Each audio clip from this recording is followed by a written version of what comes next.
Good morning, everyone. I welcome you all to another episode of Engineering with Shamil. And today we are going to discuss about a peculiar observation that was noted during the escape of the Elegance fire incident. So the occupants who were there in the Elegance fire incident in the building, what they did was the observation was which was made was they used the power cables to escape, power cables to escape. Now these power cables were located beside the building, so they used that one and they climbed down the building. So this is one observation which is made. Now the problem with power cables is that the power cables are live. They are already under electric power. So if you use that one, what will happen is there is chances of getting electrocuted. And it is a very lethal voltage. It has a high voltage that it can cause death as well. So there is a lethal voltage involved.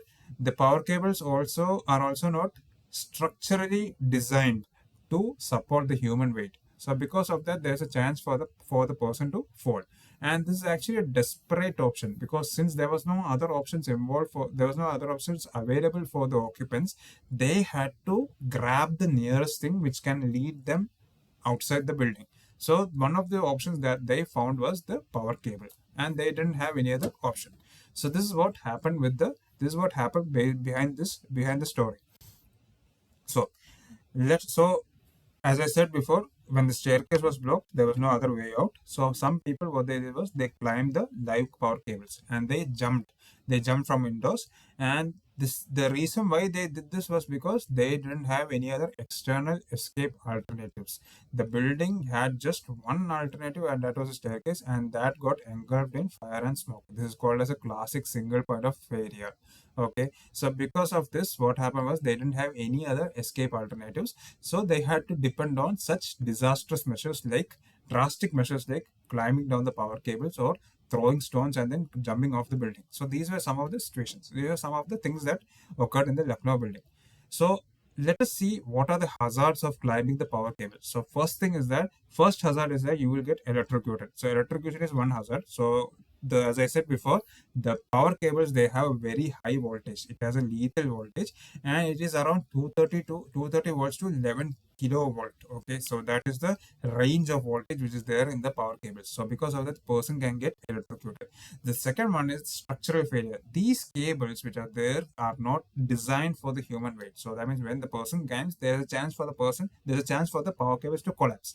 Then the third one is the faults. So these power cables, when you're utilizing them, what happens is it can become slippery, it can become unstable, and there's no, like, you cannot hold your hands over there. Okay, and the next one is the fire spread. So cables might be burning as well, and it is a conductor of heat, so that can actually add to the impact of the fire.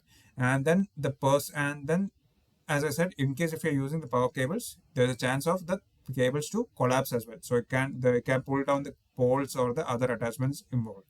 So these are the hazards of climbing the power cables. Now, what buildings should have? So buildings, instead of occupants relying on such drastic measures like using the power cables or breaking windows, the building should have the following actually as the escape alternative routes. First of all, they should have a fire escape. So fire escape is basically the external stairways which is attached to the exterior of the building. That is fire escape. Then there is an option for external balconies. That is, at each floor there is a protected platform, and during the time of fire, what happens is the firefighters can use their vehicles to they can use their means available to escape the building from the platform. Then we have escape ladders, that is fixed or deployable ladders, which is attached to the external of the building. And then there are areas of refuge. That is, these areas of refuge are these are safe waiting areas for rescue, so that until the fire is cleared out, or until the firefighters reach the area of refuge, they can escape. They can wait in that room. The occupants, they can use that room for waiting time. Okay, so these are some of the options which the buildings can use for having an external escape alternative.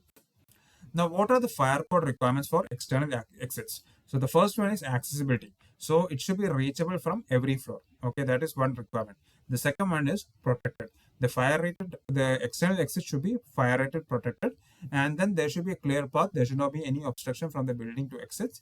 The load capacity. The external exit should or support the occupant load. The maintenance, it should be regularly maintained, it should be regularly inspected for any faults, and the fault should be repaired. Then signage. The signage should be clearly marked and illuminated. So these are some of the requirements for the external exit. So accessibility, fire rated protection, clear path, load capacity, maintenance, and then last one, signage.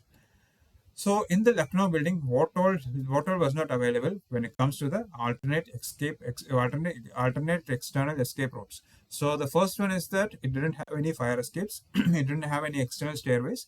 The second one is it didn't have any external balconies or the safe platforms. It did not have any escape ladders fixed or deployable, and it did not have any designated external exits. The only exit it had was the staircase, and that staircase was engulfed in smoke and flames. And also, it did not have any areas of refuge. So I mentioned over here, but I'm just adding that point as well. So the people did not have any safe external options, and they just saw the option that was there right in front of them. If they like for the example, the using the power cables to climb down, that option was not. It is not the suggested measure, but they used it out of desperation. This is what happened with the Lucknow incident. So why external exits matter? So the external exits matter because it is an alternative. When the internal exits are blocked, when the internal stairs are blocked, they can use the external alternative stairs. So because the internal stairs can get blocked because of the fire and the smoke, it can become unusable. The second this thing is that the external exits are safe designated routes. So these routes are actually built to the code standards. So they are stable, they are protected and safe. And then the firefighter access. The firefighters can use this access to rescue the occupants. Then there's peace of mind. That is the occupants. They will know that if the internal access or the internal way is if the normal escape route is blocked or is unusable, then there is a plan B for escape. So the occupants will have a peace of mind. So this is why the external exits matter. So when it comes to the maintenance and safety, external exits must be maintained regularly. Okay, so regular inspection should be held annually, at least annually, and it should be clear of obstructions. There should not be any storage. There should not be any plants, or there should not be any debris. The structure should be strong. It should not be rusty. It should not have any corrosion. It should not have any weaknesses. The external exits must be illuminated with signage. It should be visible during smoke or darkness. So these are some of the requirements when it comes to the maintenance and safety for the external exits.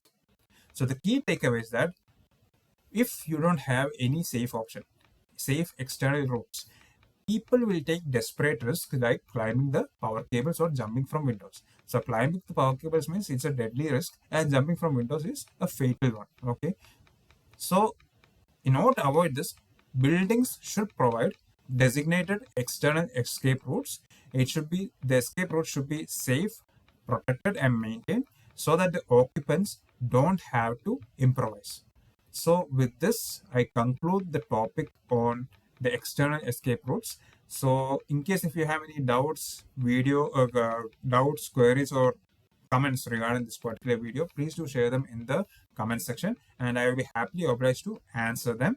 And before I sign off, I would humbly request all of you to kindly like, share, and subscribe to my YouTube channel, Engineering with Shamil, so that it will serve as a motivation for me to create more engineering-related videos.